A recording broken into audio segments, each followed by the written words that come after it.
Sandaga résidence du président de la République ci palais de la résidence du président de la République nga xam ne mooy demeure historique située dans le quartier Dakar Plateau capitale Sénégal construit en 1902 palais ba xaw naa yàgg tuuti nag mu nekk la résidence officielle du gouverneur général de l'Afrique occidentale AOF Léopold Sédar Senghor Diatta 1964 Abdou Diouf 82 Abdoulaye 2012 Macky Sall depuis 2012 mu ñamaat nu xaarani ba xam kii woote ba ko jot président de la République kooku la war doon ko lay woon gin palais bi amul benn salle bu ñu mën a defee freestyle ay rap kii Macky Sall dafa kee président.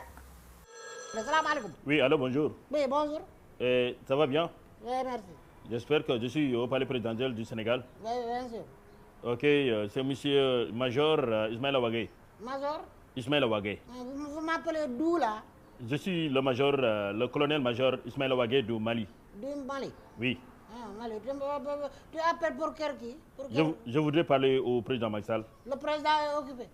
Est-ce que tu peux le transmettre mes messages? Je suis son messager kay. Ok, d'accord. Bon, tu sais, lui, c'est notre confrère.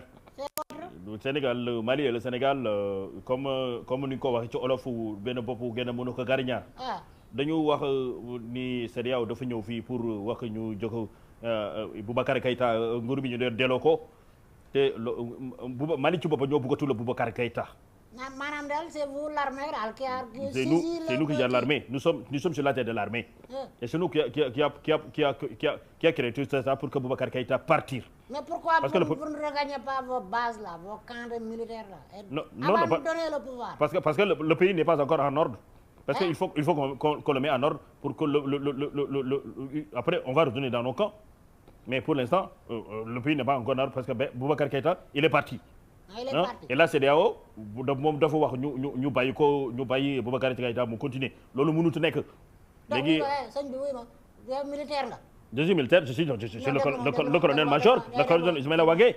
déglu ma xam nga nguur dafa neex. trop sax trop. loolu la ñuy bañ nag dañuy bañ yéen armée non déglu ma dañuy bañ yéen armée bi ngeen toog ba mu yàgg.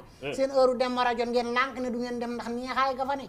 non dañu dafa neex. dañu jox ñu ñamu tuuti bu ñu ñamu tuuti ñu gérer affaire bu normal après ñu dem yéen li ngeen di war a ñam mooy dem fexe ba nan ngeen di barrer seen frontière pour affaire de terrorisme bi gars yi duñ dugg. mais affaire boobu ñu ngi ci veille sur la sécurité du Mali. mais déglu ma Boubacar Keïta su fekkee dafa yàgg doon foofu terrorisme bi dafa gën a continuer mais ñun nguur bi dañu ko organiser ñu defar dëkk bi après bu ñu toogee 5 ans ñu defar ba mu baax ñu toogaat beneen 5 ans ñu defar ba mu baax après bu ñu toogaatee beneen 10 ans encore ñu defar ba mu baax après ñu toogaat beneen 20 ans encore ñu defar ba mu baax. écoute yaa ngi bëgg a ëppal nag de.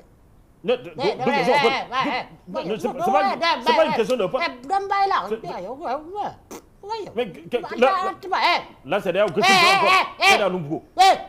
CEDEAO ji neex na nga bëgg a fuuralee tànk. naan ay ñam 5 ans ñamaat 5 ans yow tu te prends pour qui yow. non pour defar dong la n'est-ce pas déglu ma rek le président de la République du Sénégal n'acceptera pas ça du ko nangu ah. pourquoi pas déglu ma rek moom mu ngi toog ci nguur bi non déglu ma tu m'écoutes Sénégal Mali benn bopp lan kenn mën ko xam ñaar.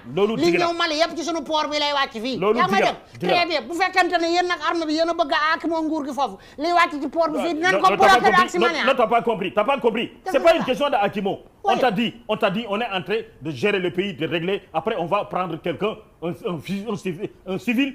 Il faut le vote. Mais si on va régler le pays dans 5 ans. Après 5 ans, si ça n'a pas marché, on va faire encore une autre 5 ans.